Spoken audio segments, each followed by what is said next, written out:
class 6th. Today we will do chapter 5 separation of substances. तो हम इसमें पढ़ेंगे ऐसे मिक्सचर्स के बारे में जिन्हें हम अलग अलग तरीके से सेपरेट कर सकते हैं.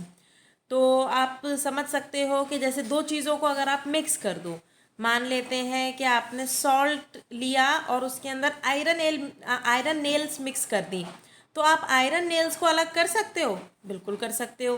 कैसे कर सकते हो? हाथ से कर सकते हो. आप हाथ से नेल्स को अलग कर सकते हो. तो इसी तरीके से डिफरेंट प्रोसेस हम पढ़ेंगे कि कैसे हम सेपरेट कर सकते हैं मिक्सचर्स को, और प्योर सब्सटेंसेस एंड मिक्सचर्स के बारे में भी हम पढ़ेंगे.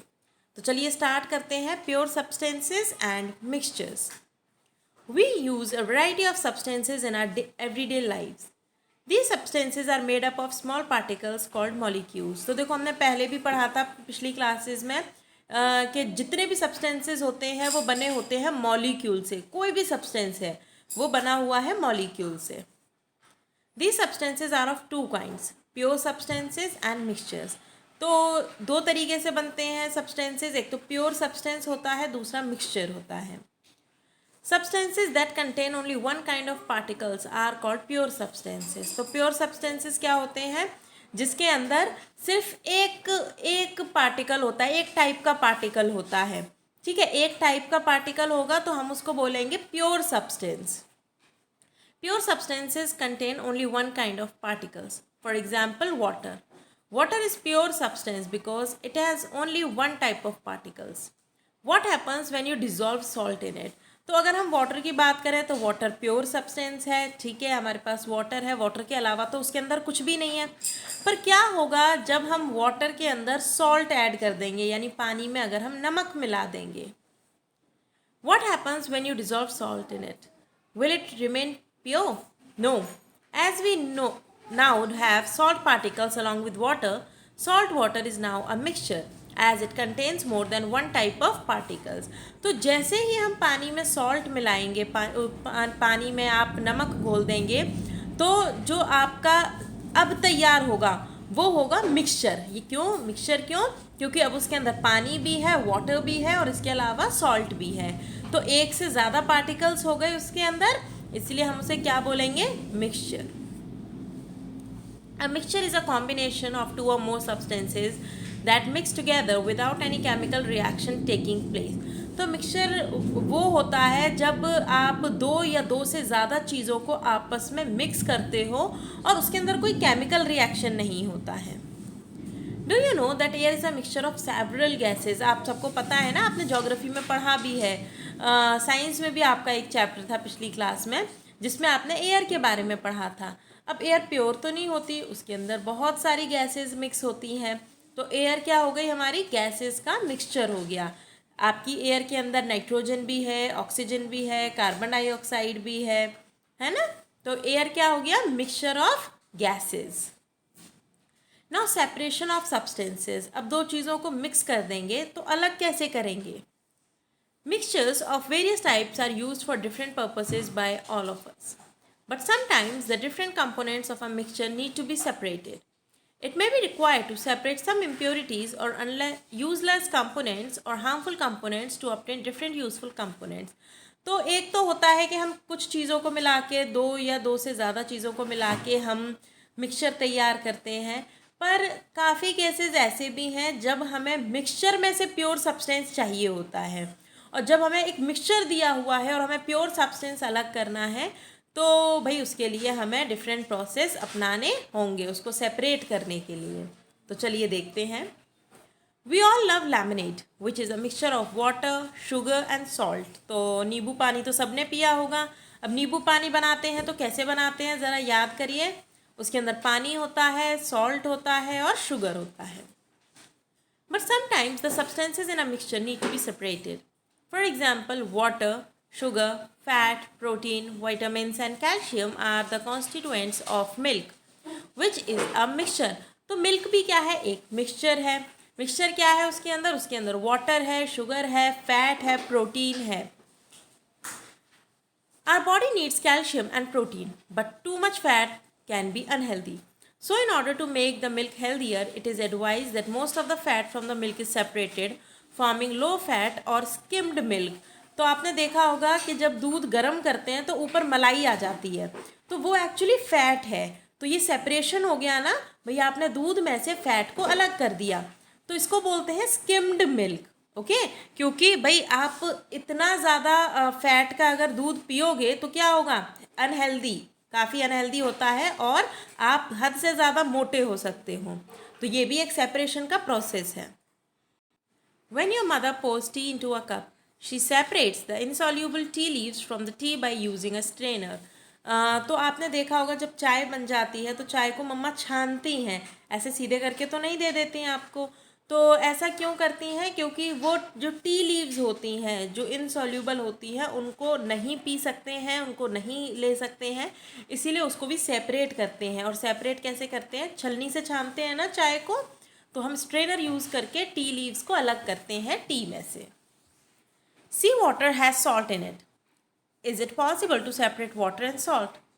Can we use the same method which was use to separating tea and tea leaves? अब आप सबको पता है कि जो समुद्र का पानी होता है सॉल्ट होता है उसके अंदर, जो समुद्र का पानी है भाई उसके अंदर सॉल्ट है। तो अब उसको क्या आप छलनी से छान कर अलग कर सकते हो? छान के देखो, क्या उसमें नमक ऐसा होगा कि ऊपर रह जाए और पानी आपका ग्लास में आ जाए? नहीं, ऐसा पॉसिबल नहीं है। To separate the components of a mixture, we need to find a separation process which could be used to transform a mixture of components into distinct components. Now methods of separation, देखो अलग अलग mixture को separate करने के लिए अलग अलग methods होते हैं, तो एक एक करके हम इन मेथड्स के बारे में पढ़ेंगे। The separation of components of a mixture can be carried out on the basis of the differences in the properties of the components. तो ये डिपेंड करेगा कि आपके कौन से components मिक्स हैं, क्या कंपोनेंट्स मिक्स हैं, उसी पर डिपेंड करेगा कि आप किस तरीके से उनको अलग कर सकते हो।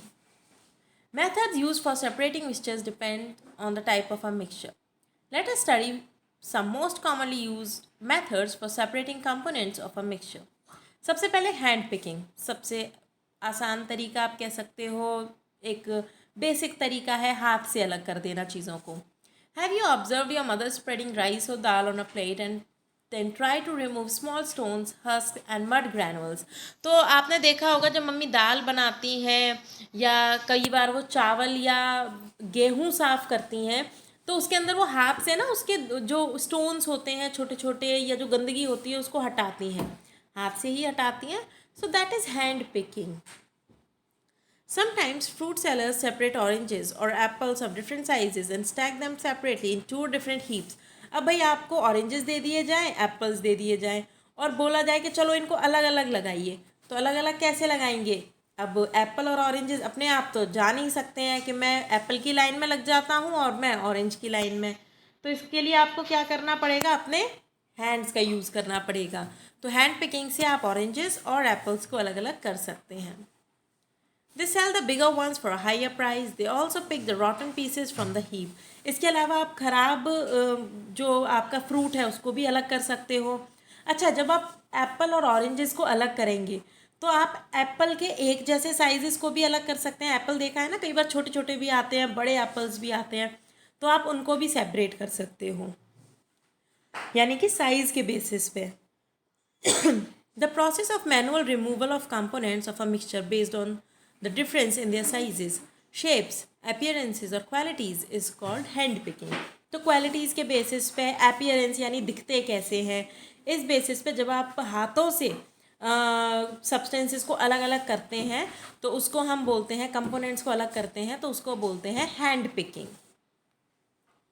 Think of two more mixtures where hand picking is used to separate two or more components. अब आपको ऐसे दो मिक्सचर्स बताने हैं जिनको आप अलग अलग कर पाएँ, जिनके कंपोनेंट्स को अलग अलग कर पाएँ आप हाथों से, यानी कि हैंड पिकिंग से। दूसरा मेथड है मैग्नेटिक सेपरेशन। तो अब हम करते हैं नेक्स्ट मेथड के बारे में बात, जो है magnetic separation.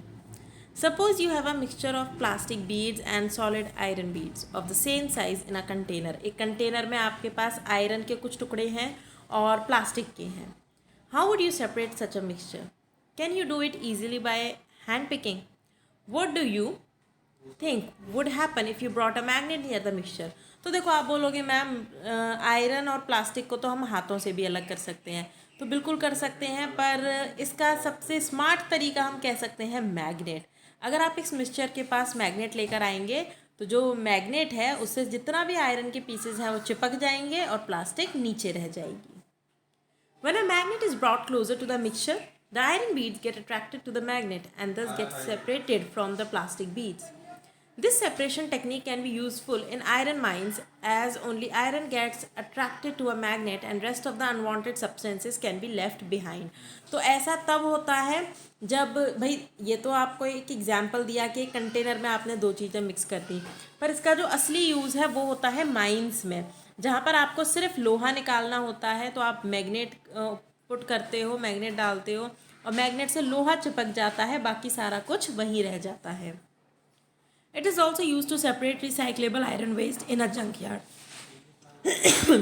Magnets are also used to remove iron splinters from the body of an injured person. अब हम बात करते हैं थ्रेशिंग की। Harvesting is the process of collecting the crops. तो हम सब जानते हैं कि जब क्रॉप उग जाती है, वो मेच्योर हो जाती है, तो हार्वेस्टिंग होती है, यानी कि हम फसल को काटते हैं। Have you ever seen the stalks of harvested crops stacked on the field? तो देखिए ज़रा, इस तरीके से हम उसको लगा देते हैं। The next step after harvesting is threshing. तो हमने हार्वेस्टिंग कर ली, देखिए हमने ये जितना भी जो क्रॉप लगी हुई थी, जो मैच्योर क्रॉप थी, हमने उसको इस तरीके से बांध लिया है। अब है इसको थ्रेश करना, यानी कि threshing. It involves separating the grains from the stalks by beating the stalks on a hard surface. तो पहले के लोग क्या करते थे कि इसको, ये जो आपको ये दिख रहे हैं ना बंडल्स, इनको ऐसे प्लेन सरफेस पे मारते थे। तो इससे क्या होता था कि ये जो स्टॉक होता था ना, ये वाला जो स्टॉक था, ये स्टॉक रह जाता था और इसके जो ग्रेन्स हैं वो अलग हो जाया करते थे। Another traditional method of threshing is to make donkeys or oxen walk in circles on the stalk on a hard surface. इसके अलावा हम donkeys और oxen को भी यूज़ करते थे ग्रेन्स को सेपरेट करने के लिए। This process is now done by threshing machines such as a combine harvester. पर आजकल भाई आप जानते हो टेक्नोलॉजी है, तो न्यू टेक्नोलॉजी में आपके पास कंबाइन हार्वेस्टर होता है, जिसमें आपकी फसल कटती भी जाती है और आपके जो स्टॉक्स हैं, ये जो स्टॉक्स आपको दिख रहे हैं ना, इस तरीके से इसमें से ग्रेन्स भी अलग होते जाते हैं, तो उसको बोलते हैं कंबाइन हार्वेस्टर। अब हम पढ़ेंगे विनोइंग के बारे में। देखते हैं विनोइंग क्या है। Winnowing is the next step after threshing. It is a process used to separate heavier seeds from lighter components like dry straw pieces and chaff by the action of wind. तो winnowing में क्या होता है, wind की help से जो हम harvest करते हैं और उसके बाद जब हम थ्रेशिंग के बाद जो ग्रेन्स को निकालते हैं, उसमें जो स्टॉक्स चिपके रह जाते हैं, स्ट्रॉ चिपके रह जाते हैं, है ना, तिनके चिपके रह जाते हैं, उनको हटाने के लिए हम विनोइंग यूज़ करते हैं, विनोइंग प्रोसेस। तो विनोइंग प्रोसेस देखिए कैसे है कि हम विंड की हेल्प से इसको करते हैं। ये देखिए, ये ऊपर से ग्रेन को नीचे डाल रहा है, ये देखिए। अब क्या होगा कि यहाँ पर ये फ़ैन लगा देंगे या हवा चलेगी, तो उससे जो लाइट वेट कंपोनेंट्स होंगे वो हट जाएंगे, उड़ जाएंगे, और जो ग्रेन होंगे वो नीचे इकट्ठा होना शुरू हो जाएंगे। The wind blows away the light components while the heavier grains fall down to form a heap. The separated chaff can be used as a fodder for cattle. और जो अलग होते हैं ना दाने, तिनके अलग होते हैं, जो chaff अलग होता है उसको बोलते हैं chaff। तो वो आपका फॉडर के तौर पे भी काम में आता है कैटल्स के लिए। Now sieving. Rachna was trying to bake a cake in the kitchen and she put some flour in a pan. Accidentally, some rice grains fall in the container having flour. Should she throw away the whole mixture or is there a way to avoid the wastage? तो रचना एक cake बनाने की कोशिश कर रही थी। उसने आटा लिया और उसने आटे को पैन में डाला, पर जो आटा उसने पैन में डाला उसमें उसके साथ कुछ राइस के दाने भी चले गए, यानी चावल के दाने भी उस मिक्सचर में गिर गए। तो अब रचना क्या करेंगी? रचना क्या उसको फेंक देंगी, पूरा वेस्ट करेंगी? She can surely avoid wastage by separating the two components by sieving. Sieving is a method of separation of particles of different sizes using a sieve. A sieve is like a net or mesh which has holes of the same size. ये बिल्कुल एक छलनी की तरह है। ये देखिए, ये छलनी है। इस छलनी से वो आराम से आटे को छान लेगी और जो फ्लावर उसने लिया है उसको छानेगी तो जो दाने होंगे राइस के, चावल के, वो आपके छलनी में रह जाएंगे और बाकी का आपका जो फ्लावर है वो नीचे आ जाएगा. Sieve is also using extensively at construction sites to remove pebbles from red sand. आपने देखा होगा चंबल आती है ना, चंबल घर बनाने के लिए, तो चंबल को भी छानते हैं, छलने होते हैं ना बड़े बड़े, उसमें छानते हैं जिससे कि जो उसके उस रेत के अंदर, उस चंबल के अंदर जितने भी पेबल्स हैं, जितनी भी गंदगी है वो ऊपर रह जाए और नीचे आपके पास साफ सैंड आ जाए. It is also used in the fields to remove solid impurities of different sizes. Take a spoonful of flour and add some chalk powder in it. Is it possible to separate the two using sieve? पर अब थोड़ी ज़्यादा गड़बड़ हो गई. अब क्या हुआ कि आटे के संग चॉक पाउडर मिक्स हो गया. अब क्या आप छलनी से छान कर अलग कर सकते हो इसको? नहीं कर सकते. Particles of chalk and flour are almost of equal sizes. So it is not possible to separate these two substances by this method. क्योंकि जो चॉक पाउडर है और जो फ्लावर है उसके जो पार्टिकल्स हैं वो दोनों ही सेम साइज़ के हैं, तो उनको छलनी से अलग करना बिल्कुल भी पॉसिबल नहीं है. अब नेक्स्ट प्रोसेस हम देखते हैं सेडिमेंटेशन, डिकेंटेशन एंड फिल्ट्रेशन. ये तीनों चीज़ें एक साथ चलती हैं. For a mixture of a solid and a liquid, simple methods like hand picking, threshing, winnowing or sieving are not appropriate to separate the components. In that case, we use processes such as sedimentation, decantation or filtration to separate the components of a mixture. तो सबसे पहले हम देखते हैं sedimentation क्या है. Sedimentation is the process by which insoluble heavy particles in a liquid are allowed to settle down. इसका perfect example आपका है समर का पानी. जब किसी का नया समर लगता है तो काफ़ी टाइम तक उसमें मिट्टी आती है, तो आप क्या करते हो कि जब मिट्टी वाला पानी होता है उसको थोड़ी देर के लिए रख देते हो, उसको टच नहीं करते हो, उसको हिलाते डुलाते नहीं हो. तो आपने देखा होगा जितनी भी रेत होती है उसमें, जो जितनी भी मिट्टी होती है, रेत होती है, वो नीचे बैठ जाती है और जो आपका पानी होता है वो बिल्कुल साफ हो जाता है ऊपर का. Your mother uses a strainer to separate the tea leaves as she pours tea into a cup. Now, if for some reason your mother did not have a strainer, what would she have done? Leave the tea undisturbed for a few minutes. The tea leaves would settle down at the bottom. After the leaves settle down, the clean tea from the top can be carefully poured into a cup to prevent the leaves from flowing with a clear liquid. तो भाई अगर by chance आपके घर में छलनी नहीं है या ख़राब हो गई है या खो गई है और आपके गेस्ट बाहर बैठकर इंतज़ार कर रहे हैं, तो आप क्या कर सकते हो, कुछ चाय आपने खौला दी, चाय आपकी बन गई, अच्छे से बॉईल हो गई, उसके बाद आप उसको ना गैस पर रखे छोड़ दो, उसको टच मत करो. कुछ टाइम बाद जो लीव्स होंगी ना वो नीचे बैठ जाएंगी और जो आपकी चाय होगी वो ऊपर आ जाएगी. तो उसको आप ध्यान से बिल्कुल धीरे धीरे कप में पलट सकते हैं, तो सिर्फ आपको चाय मिल जाएगी without the help of strainer.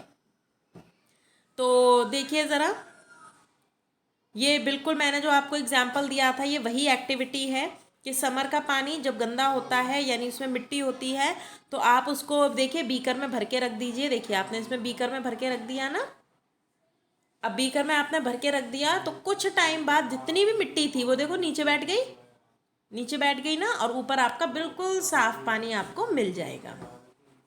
अब दूसरा प्रोसेस इसी का पार्ट है decantation. After sedimentation, the heavier particles which settle down in the liquid constitute sediments. तो ये जो नीचे बैठ जाती है ना गंदगी, इसको हम बोलते हैं sediments. The clear liquid obtained after sedimentation can then be slowly transferred into another container without disturbing the settled particles or sediments. This process is called decantation. तो धीरे धीरे बिल्कुल आप करें. अगर आपने जल्दबाजी में या रफ्तार से करने की कोशिश की तो ये जो सॉइल और जो रेत है ये अलग हुई है ना पानी से, ये दोबारा मिक्स हो जाएगी.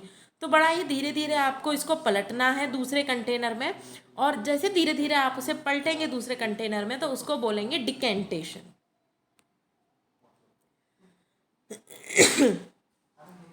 अब हम बात करते हैं फिल्ट्रेशन की.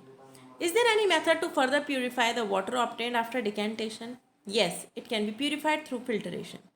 Filtration is a physical process which is used for the separation of solids suspended in liquids by putting a device called a filter through which only the liquid can pass. तो filtration में होता है कि अगर इसमें तब भी कोई गंदगी तैरती हुई रह जाए है ना भाई, ऊपर आ गई आपकी जो आपका जो पानी था साफ, वो सरफेस पर आ गया, ऊपर आ गया।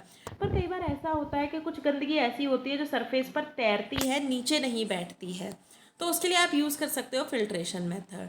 तो आप फिल्टर लगा सकते हो। उस फिल्टर से क्या होगा कि सिर्फ पानी पानी निकल जाएगा, और जो गंदगी होगी जैसे कि आपके टॉफ़ीज़ के रैपर हो गए, वो डूबेंगे नहीं, ऊपर ही तैरेंगे, तो वो फिल्टर से बाहर रह जाएंगे।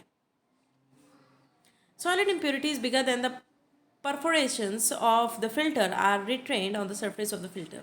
These are called the residue. तो जो छन्ने के बाद, जो फिल्टर होने के बाद जो गंदगी बचेगी, उसको हम बोलेंगे residue.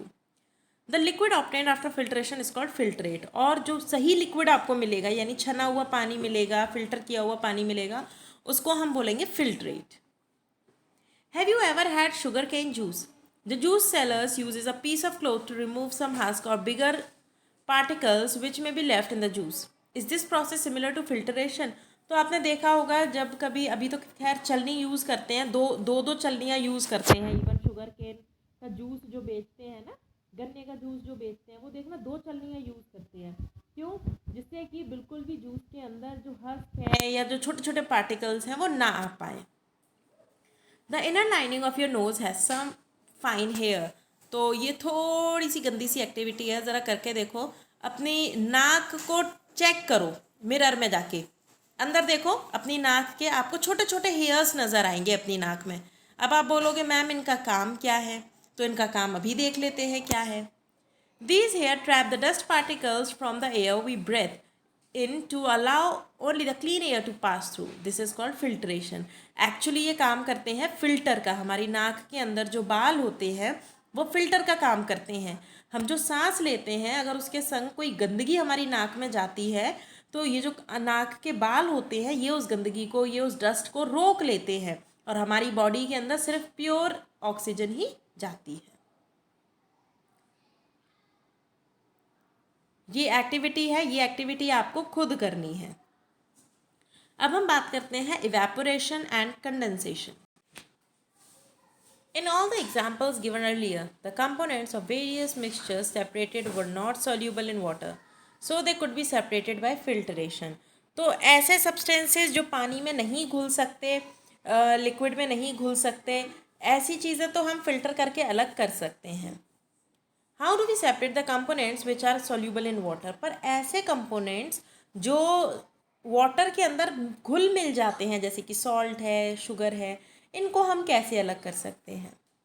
Sprinkle a few drops of water on a plate, blow air using it over it using a hair dryer, what happens to the water? The water disappears after a while. तो आप थोड़ा सा, ये तो एक activity हो गई, आप ये मान के चलिए कि आप पानी फैला दो कहीं, थोड़ा सा। घर में ज़्यादा पानी मत फैला देना वरना डांट भी पड़ सकती है। थोड़ा सा पानी आप एक स्लैब पर डालकर देखिए, थोड़ी सी ड्रॉप्स करिए और थोड़े टाइम के लिए उसको छोड़ दीजिए। कुछ टाइम बाद आप नोटिस करोगे कि सारा का सारा जो वाटर है वो इवेपोरेट हो गया, यानी गायब हो गया। There is no magic in it. अब ये कोई जादू नहीं है। Water on a plate was in a liquid state. When you blow air, it changes into water vapor, which is the gaseous state of water. तो ये कोई भी जादू नहीं है। जो वो वाटर आपने डाला स्लैब पर कुछ ड्रॉप्स, वो इसलिए अलग हुआ क्योंकि वो उसने हीट एक्वायर करी, और हीट एक्वायर करी यानी वो गर्म हुआ। तो वो क्या हुआ, उसमें हवा भी हुई, वो गर्म भी हुआ। भाई आपने खुले में पानी डाल दिया तो वो वाटर वेपर में कन्वर्ट हो गया। जो वाटर था वो किस में कन्वर्ट हुआ? वाटर वेपर में। और वाटर वेपर गायब हो गए, एटमॉस्फेयर में मिक्स हो गए। तो इसको हम बोलते हैं evaporation. Process of conversion of water into water vapour is called evaporation. तो यानी कि वाटर से वाटर वेपर बनने के प्रोसेस को हम बोलते हैं evaporation. It can be used when we want to get back a substance that has been dissolved in water. This process is used to get salt from sea water. तो जो हम salt निकालते हैं sea water में से, तो evaporation method से ही हम उसको निकालते हैं। The opposite process of change of water vapor into water is called condensation. तो बहुत ही simple है कि जब water से बनता है water vapor तो हम बोलते हैं evaporation, और जब वाटर वेपर से दोबारा आपको मिलेगा वाटर तो हम बोलेंगे उसको कंडेंसेशन। ओके।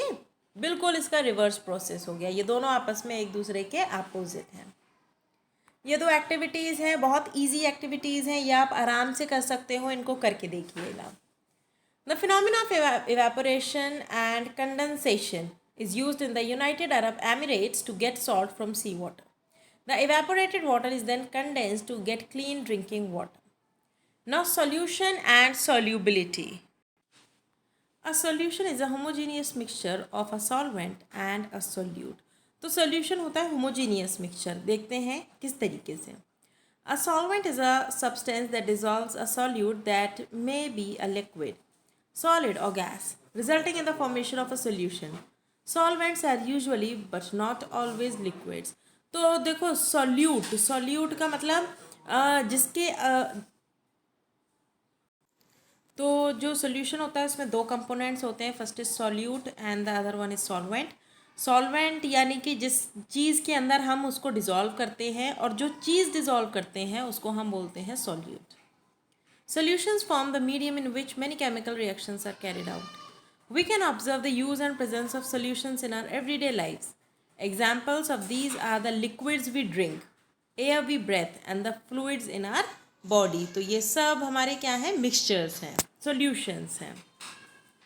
अब हम बात करते हैं solubility की।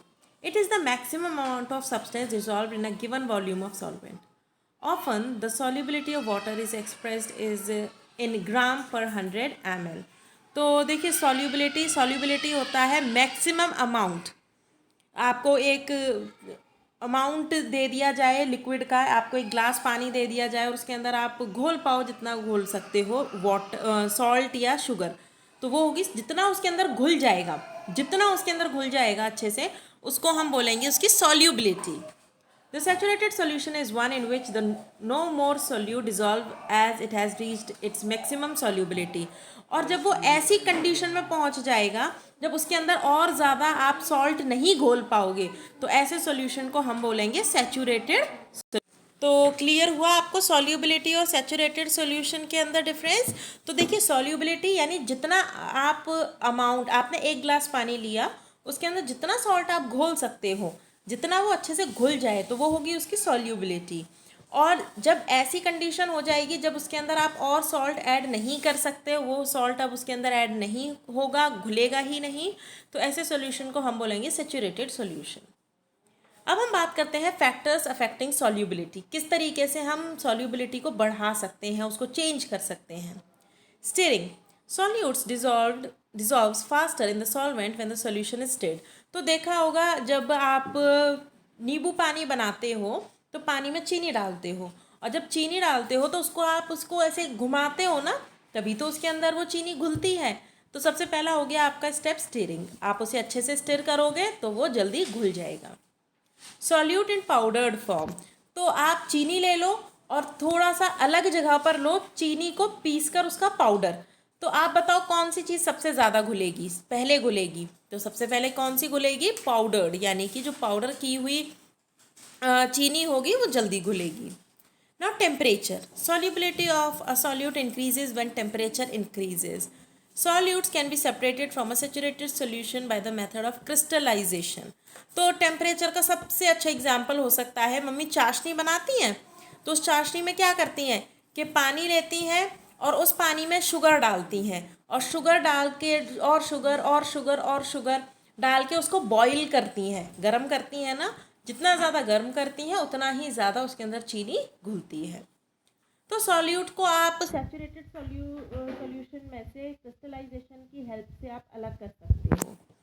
सो crystallization is the process of separation of solid solute crystals from a homogeneous solution.